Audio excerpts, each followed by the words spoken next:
السلام علیکم ورحمۃ اللہ وبرکاتہ۔ ان الحمد للہ والصلاۃ والسلام علی رسول اللہ، اما بعد۔ محترم ناظرین کرام اور عزیز طلبہ، مشکات المصابیح کے اس درس میں آپ کا خیر مقدم ہے۔ آج ہم مشکات کی حدیث پڑھیں گے۔ پہلی حدیث حضرت اسامہ بن زید رضی اللہ تعالیٰ عنہ سے ہے۔ وہ بیان فرماتے ہیں، کہتے ہیں قال رسول اللہ صلی اللہ علیہ وسلم ما ترکت بعدی فتنۃ اضر علی الرجال من النساء، متفق علیہ۔ حضرت اسامہ بن زید رضی اللہ تعالیٰ عنہ سے مروی ہے، وہ بیان فرماتے ہیں کہ رسول اللہ صلی اللہ علیہ وسلم نے ارشاد فرمایا، ما ترکت بعدی، میں نہیں چھوڑا، بعدی اپنے بعد فتنتن کوئی بھی فتنہ، اضر علی الرجال جو زیادہ ضرر رساں ہو لوگوں پر، من النساء عورتوں سے۔ اس کو امام بخاری امام مسلم دونوں نے روایت کیا ہے۔ اللہ کے نبی صلی اللہ علیہ وسلم نے یہاں فعل ماضی استعمال فرمایا، ما ترکت بعدی۔ مولا علی قاری رحمہ اللہ اس کے تعلق سے بیان فرماتے ہیں، اے ما اترک بعدی، یعنی میں اپنے بعد نہیں چھوڑوں گا کوئی بھی فتنہ جو عورتوں سے زیادہ ضرر رساں ہو مردوں پر،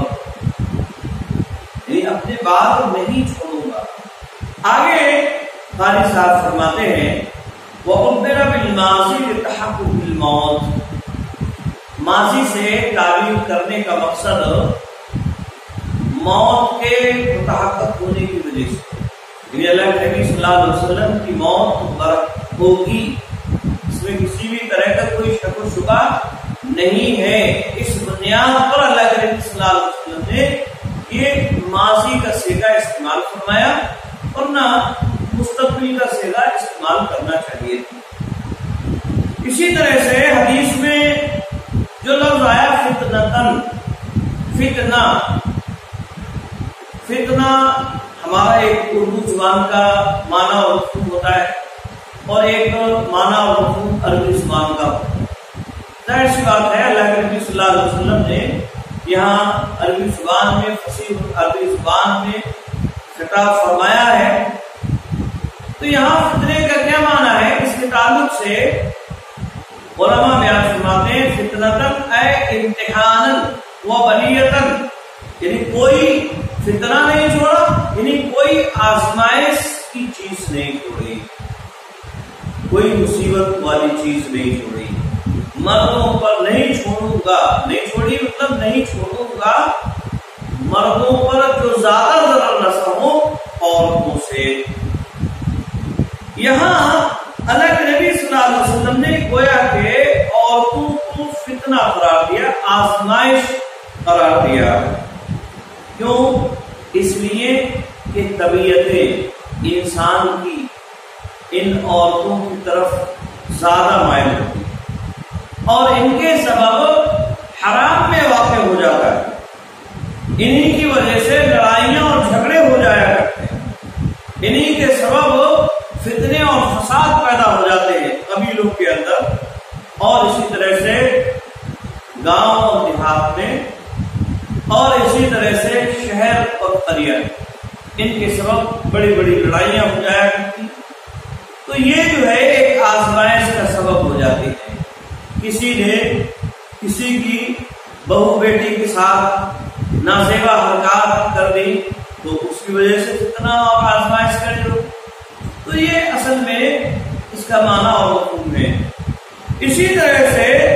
اس کا معنی اور مفہوم یہ بھی ہے کہ ان کی وجہ سے آدمی دنیا میں رغبت کرنے لگتا ہے، یہ عورتوں ہی کی وجہ سے، عورتوں ہی کی وجہ سے دنیا کی طرف راغب ہو جاتا ہے، اور فتنے، اور ظاہر سی بات ہے اگر دنیا کی طرف آدمی راغب ہو رہا ہے تو اس سے بڑھ کر اور فتنہ اور آزمائش کیا ہو سکتی ہے۔ اللہ رب العالمین نے قرآن مجید کے اندر ارشاد فرمایا زین للناس حب الشہوات حب الشہوات،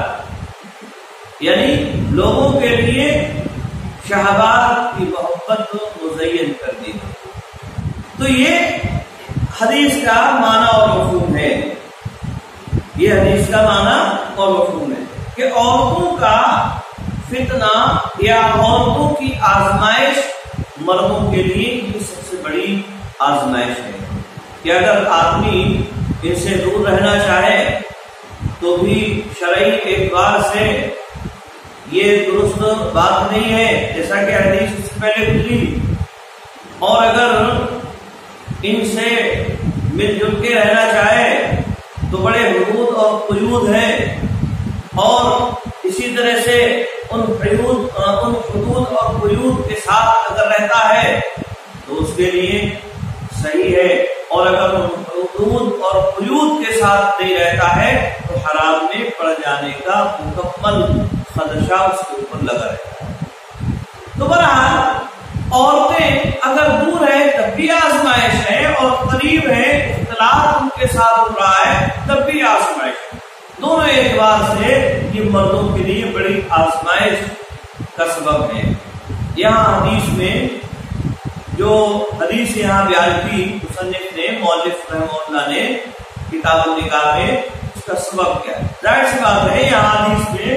نکاح سے متعلق کوئی بات نہیں کی،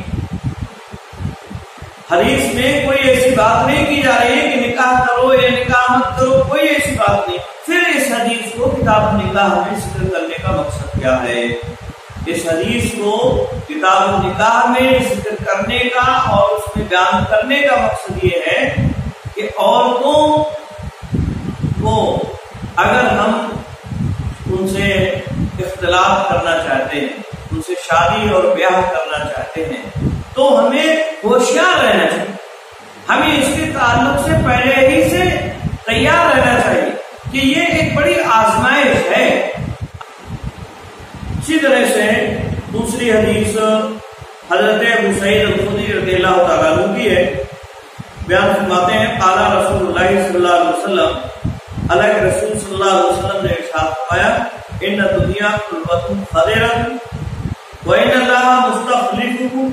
فیہا فینظر کیف تعملون فاتقوا الدنیا واتقوا النساء فإن اول فتنۃ بنی اسرائیل کانت فی النساء۔ حضرت ابو سعید الخدری رضی اللہ تعالیٰ عنہ سے مروی ہے، وہ بیان فرماتے ہیں کہ رسول اللہ صلی اللہ علیہ وسلم نے ارشاد فرمایا ان دنیا حلوۃ، بے شک دنیا حلوۃ میٹھی ہے، میٹھی یعنی اس کا ذائقہ اچھا، میٹھا ذائقہ ہے اس کا، خضرۃ اور سرسبز ہے، ان دنیا حلوۃ خضرۃ، بے شک دنیا میٹھی ہے اور اس کا اور سرسبز ہے، اور سرسبز ہے، وَإِنَّ اللَّهَ مُسْتَخْلِفُكُمْ، بے شک اللہ العالمین میں بنانے والا ہے خلیفہ، مستخلفکم خلیفہ بنانے والا ہے اللہ فیہا، اس میں یعنی دنیا کے اندر تمہیں اللہ خلیفہ بنانے والا ہے، فَيَنْظُرُ كَيْفَ تَعْمَلُونَ، وہ دیکھے گا کہ تم کس طرح سے عمل کرتے ہو، کس طرح سے معاملات کرتے ہو، فَاتَّقُوا الدُّنْيَا وَاتَّقُوا النِّسَاءَ، دنیا سے بچو، عورتوں سے بچو، فَإِنَّ أَوَّلَ فِتْنَةِ بَنِي إِسْرَائِيلَ كَانَتْ فِي النِّسَاءِ، کیونکہ بنی اسرائیل کا پہلا فتنہ عورتوں کا تھا، یعنی عورتوں میں پہلا فتنہ واقع ہوا، یعنی عورتوں کے سبب پہلا فتنہ بنی اسرائیل میں واقع ہوا۔ تو یہ حدیث اور اس کا ترجمہ آپ کے سامنے رکھا۔ یہاں جو الفاظ اللہ کے نبی صلی اللہ علیہ وسلم نے دنیا کے لیے استعمال کیے ان میں ایک لفظ آیا خضرۃ، خضرہ یعنی تمہارے دلوں میں اور تمہاری آنکھوں میں اسے مزین کر دیا جائے گا، اسے جو ہے اچھا بنا دیا جائے گا۔ یہاں خضرہ سے خضرۃ سے تعبیر کیا گیا، کیونکہ عرب ہر عمدہ چیز کو خزیرہ کہتے ہیں۔ ہر عمدہ چیز جو بہتر ہو، اچھی لگتی ہو، اسے خزیرن سے تعبیر کرتے ہیں، سرسبز سے تعبیر کرتے ہیں، اور اس وجہ سے بھی اسے خزیرہ سے تعبیر کیا گیا ہے دنیا سے، کہ یہ جو ہے اس طرح سے سبزیاں ہوتی ہیں، سرسبز سبزیاں ہوتی ہیں، خضروات جس طرح سے بہت جلدی خراب ہو جاتی ہیں، فنا ہو جاتی ہے، ایسے ہی یہ دنیا فنا ہونے والی ہے، جلد ختم ہونے والی ہے، جلد ختم ہونے والی ہے یہ، اس وجہ سے بھی اس کو یہاں خزیرۃ کہا دنیا۔ تو یہ حدیث اس بات کی دلیل ہے کہ اللہ کے نبی صلی اللہ علیہ وسلم نے دنیا سے اپنے آپ کو قطع تعلق رکھنے کا حکم اللہ کے نبی صلی اللہ علیہ وسلم نے دیا کہ دنیا جو ہے یہ میٹھی ہے، سرسبز ہے، اللہ رب العالمین تمہیں اس کے اندر خلیفہ بنائے گا، اور وہ دیکھے گا کہ تم کس طرح سے اپنے آپ کو اس کے اندر عمل کرتے، کس طرح سے تم اس میں عمل کرتے۔ تو لہذا تم دنیا سے بچو اور عورتوں سے بچو، عورتوں سے بچو، عورتوں سے بچو کا مطلب کیا ہے؟ عورتوں کو فتنے سے بچو، ان کی آزمائش سے اپنے آپ کو بچا کر۔ تو یہاں بچنے کا مطلب یہ، دنیا سے بچنے کا مطلب یہ ہے کہ جو ناجائز اس میں تصرفات ہیں، ناجائز تصرفات سے اپنے آپ کو بچانا، جائز تصرفات کرنا ہے۔ بیوی بچوں کے حقوق، ماں باپ کے جو حقوق ہیں ان کو ادا کرنے کے لیے کھانا کمانا ہے، جیسا کہ اور دوسری روایات سے ثابت ہوتا ہے۔ خود اللہ کے نبی صلی اللہ علیہ وسلم نے یہ ساری چیزیں کی۔ تو دنیا سے بچنے کا مطلب یہی ہے، یعنی ناجائز تصرفات اس میں نہ کرو۔ اور اسی طرح سے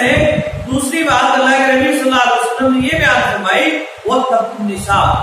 عورتوں سے بچو۔ عورتوں سے بچنے کا مطلب کیا ہے؟ یعنی ان کے فتنے سے اپنے آپ کو بچا کر۔ تو یہاں بھی حدیث کا معنی اور حکم یہ نہیں ہے کہ اب تمہیں شادی بیاہ کرنے کی ضرورت نہیں، کیونکہ یہ جو ہے اس سے پہلے حضرت عثمان بن مسعود رضی اللہ تعالیٰ عنہ کے تعلق سے حدیث گزری، اور اس کے اندر بیان فرمایا گیا کہ اللہ کے نبی صلی اللہ علیہ وسلم نے عورتوں سے دوری اختیار کرنے سے منع فرمایا۔ تو یہ جائز تصرفات، یہاں بھی کوئی جائز والی بات ہے، یعنی جو جائز چیزیں ہیں عورتوں سے کرنے کی، جیسے شادی ہے، 4 نکاح تک آدمی کر سکتا ہے، لہذا 4 نکاح کرے اور ان کے درمیان میں انصاف قائم، اور انصاف نہیں کر سکتا ہے تو ایک ہی بیوی اختیار کرے، ایک ہی بیوی سے نکاح کرے، یہ جائز تصرف ہے۔ اور ناجائز تصرف یہ ہے کہ بیوی کے ہونے کے باوجود، بیویوں کے ہونے کے باوجود دوسری عورتوں پر، اجنبی عورتوں پر دورے ڈالتا ہے، ان کی طرف مائل ہوتا ہے، اس سے اپنے آپ کو بچا کے رکھنا ہے، اس سے اپنے آپ کو بچا کے رکھنا ہے۔ پھر اللہ کے نبی صلی اللہ علیہ وسلم نے بیان فرمایا کہ پہلا فتنہ بنی اسرائیل کا عورتوں کے سبب واقع، عورتوں کے سبب واقع۔ یہ فتنہ کون سا تھا؟ کیا اس کے تعلق سے بنی اسرائیل میں واقعات ہوئے؟ اس کے تعلق سے بہت زیادہ صحیح روایات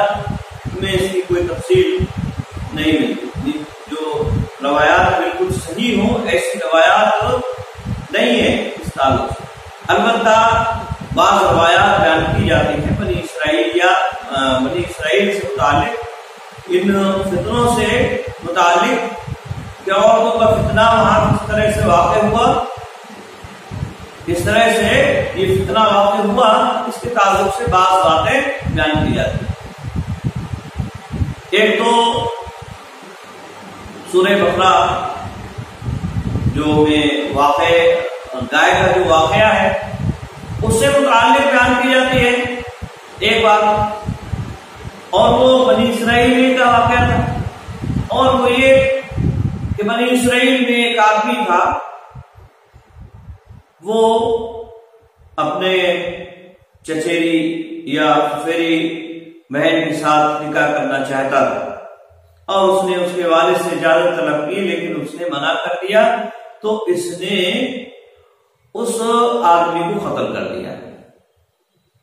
اور پھر وہ گائے کا واقعہ پیش آیا۔ کس نے قتل کیا، کس نے نہیں کیا، اس کے تعلق سے نہیں معلوم ہو سکا، تو یہ ایک واقعہ بیان کیا جاتا ہے۔ حالانکہ غائب سے متعلق ایک دوسرا شان نزول بھی بیان کیا جاتا ہے، اس مقتول سے متعلق ایک دوسرا شان نزول بھی بیان کیا جاتا ہے۔ اسی طرح سے بلعام بن باعور سے متعلق بھی کہا جاتا ہے کہ پہلا فتنہ وہ وہاں سے پیدا ہوا، اور اس کا مختصر قصہ یہ ہے کہ حضرت موسیٰ علیہ السلام جب بنی اسرائیل کو فرعون کے چنگل سے نکال کر لائے، اور حضرت موسیٰ علیہ السلام نے جو قبیلے یا اسی طرح سے ممالک ان کے راستے میں پڑ رہے تھے، ان کو اسلام کی دعوت دی، انہیں جو ہے توحید کی طرف بلانے کا جب ارادہ کیا، تو ایک قبیلہ ان میں بنی کنعان تھا۔ بنی کنعان یہ بڑے بہادر اور سرکش قسم کے لوگ تھے۔ حضرت موسیٰ علیہ السلام جب ان کے علاقے میں پہنچے اور اپنی فوج کو لے کر، تو بنی کنعان ان میں ایک آدمی بلعام بن باعور، یہ مستجاب الدعوات تھا۔ بلعام بن باعور کے پاس اس کی قوم کے لوگ آئے اور انہوں نے کہا کہ بنی اسرائیل اور موسیٰ یہ ہم پر حملہ آور ہوئے ہیں، آپ ان کے لیے اللہ رب العالمین سے بد دعا کیجیے کہ اللہ رب العالمین انہیں نیست و نابود کر دے۔ بلعام بن باعور نے، جو مستجاب الدعوات تھا، نیک اور صالح آدمی تھا، اس نے لوگوں کو سمجھایا کہ یہ حضرت موسیٰ علیہ السلام ہیں اور ان کی قوم کے لوگ ہیں، یہ نبی ہیں اور ان کے ساتھ مومن ہیں، میں اگر ان کے خلاف دعا کروں گا تو میری بد دعا جو ہے قبول نہیں ہوگی۔ لوگوں کو جب یہ بات سمجھائی وہ واپس چلے گئے، لیکن پھر دوبارہ سے آئے اور تحفے تحائف سے دیے، تحفوں سے نوازا اس کو۔ اب کیا ہوتا ہے، جب تحفے اس کے سامنے آئے تو اس نے کہا کہ ٹھیک ہے، میں استخارہ کرتا ہوں، اور استخارہ کرنے کے بعد جب اس نے استخارہ کیا تو پہلی دفعہ جب اس نے استخارہ کیا تو یہ کہا گیا، استخارے میں اسے نیند کے اندر، خواب کے اندر یہ بات کہی گئی کہ تمہیں حضرت موسیٰ اور ان کی قوم سے نہیں لڑائی کرنا ہے۔ لیکن جب دوبارہ سے پھر اس پر دباؤ ڈالا اس کی قوم کے لوگوں نے، اور پھر اس نے استخارہ کیا، تو ایسی صورت میں اس کے تعلق سے کوئی بات اس کے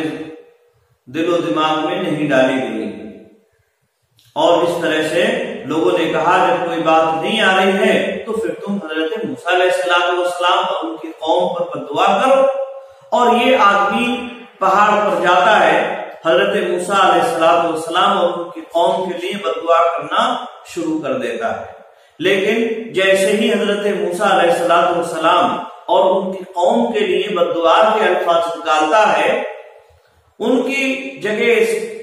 اس کی قوم کا نام آتا ہے۔ بنو کنعان ہی کے لیے گویا کہ بددعائی کلمات ادا ہوتے۔ لوگوں نے اس سے کہا کہ بھئی یہ کیا معاملہ ہے، تو ہمارے اوپر ہی بددعا کر رہے ہو، تم سے یہ کہا جا رہا ہے کہ موسیٰ اور ان کی قوم پر بددعا کرو، لیکن تم ہمارے ہی اوپر بددعا کر رہے ہو۔ بلعام بن باعور سمجھ گیا کہ یہ جو میں نے کام کیا ہے یہ بالکل غلط کام کیا ہے، مجھے ایسا نہیں کرنا چاہیے تھا، میں نے جو ہے یہ کام کیا ہے اور اس کی وجہ سے میری دنیا اور آخرت یہ سب تباہ و برباد ہو۔ اور اس نے کہا کہ دیکھو میں تم سے کہہ رہا تھا کہ یہ نبی ہیں اور ان کے ساتھ مومن،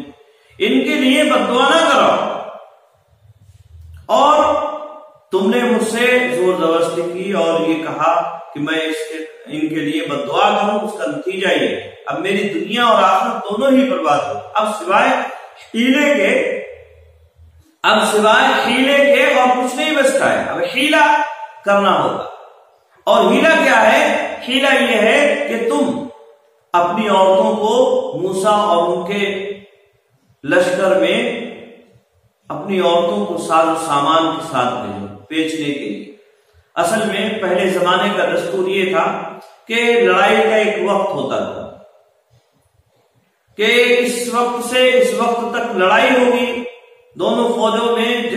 مخالفین میں، اور پھر اس کے بعد جنگ بندی ہو جائے گی اور جو مقتولین ہیں ان کے کفن اور دفن کا انتظام ہوگا، اور پھر اس کے بعد جب آپس میں اگر کوئی آنا جانا ہے تو وہ آنا جانا بھی ہو سکتا ہے۔ یہ اصل میں دستور تھا اس زمانے کا۔ تو یہ جو ہے اسی دستور کے مطابق بنو کنعان نے اپنی عورتوں کو، یہ بلعام بن باعور نے یہ کہا کہ اپنی عورتوں کو بھیجو بنی اسرائیل میں ساز و سامان کے ساتھ، بیچنے کا جو سامان ہے اسے لے کر بھیجو تاکہ ان کی ضرورتوں کا جو سامان ہے وہ ان تک پہنچے، کچھ کمائی ہماری ہو جائے۔ لیکن یاد رہے اگر ان میں سے کوئی بنی اسرائیلی ان کے ساتھ کوئی نازیبا حرکت کرنا چاہے تو وہ منع نہ کرے، یعنی اس کو جو ہے اگر زنا کی طرف ہو تو وہ مائل ہو اور اس کے ساتھ یہ رہے، اس کے ساتھ جو ہے تعاون کرے۔ ایسے ہی ایک عورت خوبصورت بنی اسرائیل کے ایک سردار کے آس پاس گئی اور اس نے اس کے ساتھ غلط کام کر لیا۔ حضرت موسیٰ علیہ السلام نے اس کو دیکھا اور منع کیا، لیکن وہ مانا نہیں، اور اس کے بعد اللہ رب العالمین نے بنی اسرائیل پر عذاب نازل فرما دیا، انہیں جو ہے مصیبت میں گرفتار فرما دیا اللہ رب العالمین۔ تو یہ جو ہے یہ فتنہ بنی اسرائیل کا یہ پہلا فتنہ تھا جو عورتوں کے سبب واقع ہوا، اسی کو اللہ کے نبی صلی اللہ علیہ وسلم نے اس حدیث کے اندر بیان فرمایا۔ بہرحال یہ واقعہ امام بغوی رحمہ اللہ نے معالم التنزیل میں سورہ اعراف آیت نمبر 175 کے ضمن میں بیان فرمایا ہے، جس میں وَاتْلُ عَلَيْهِمْ نَبَأَ الَّذِي آتَيْنَاهُ آیَاتِنَا، یعنی وَاتْلُ عَلَيْهِمْ نَبَأَ الَّذِي آتَيْنَاهُ آیَاتِنَا، کہ آپ تلاوت کیجئے ان پر اس آدمی کی خبر جسے ہم نے اپنی آیات دی تھی۔ آیات کیا؟ یہ مستجاب الدعوات جو تھا بلعام بن باعور، اسی سے متعلق یہ بات بعض مفسرین نے ذکر کی ہے کہ یہ آیت جو ہے اسی سے متعلق بلعام بن باعور سے متعلق ہے، اور اسی کے ضمن میں امام بغوی رحمہ اللہ نے یہ قصہ جو ہے ذکر کیا ہے اپنی تفسیر کی کتاب میں۔ بہرحال یہاں یہ حدیث جو بیان کی گئی وہ بھی اسی مقصد سے ہے کہ عورتوں سے آدمی ہوشیار ہے، ان سے نکاح کرنا ہے، جائز تعلقات ان سے قائم کرنا ہے، لیکن جو ناجائز تعلقات ہیں، جو حرام اور گناہ تک پہنچانے والی چیزیں ہیں، ان سے آدمی ہوشیار رہے۔ تو یہ حدیث کا معنی اور مفہوم ہے اور کتاب نکاح میں ذکر کرنے کا مقصد ہے۔ اسی طرح سے اس میں اشارہ اس جانب بھی ہے کہ عورتوں سے نکاح اگر ہمیں کرنا ہے، دونوں ہی حدیثوں میں اس جانب بھی اشارہ ہے کہ اگر ہمیں عورتوں سے نکاح کرنا ہے تو وہ نیک اور صالح ہونا چاہیے، کیونکہ جو بری عورتیں ہوں گی، بد اخلاق اور بد کردار عورتیں ہوں گی، وہ ہمارے لیے ایک طرح سے کیا ہے؟ یہ فتنے کا سبب ہے، فتنے کا باعث ہے۔ تو لہذا ہمیں نیک اور صالح عورتوں، صالحہ عورتوں سے نکاح کرنا چاہیے۔ یہ حدیث اس جانب بھی اشارہ کر رہی ہے اور اس سے یہ بات بھی معلوم ہو رہی ہے۔ آج کے لیے بس اتنا ہی۔ اللہ رب العالمین ہمیں نیک عمل کرنے کی توفیق عطا فرمائے، آمین۔ السلام علیکم ورحمۃ اللہ وبرکاتہ۔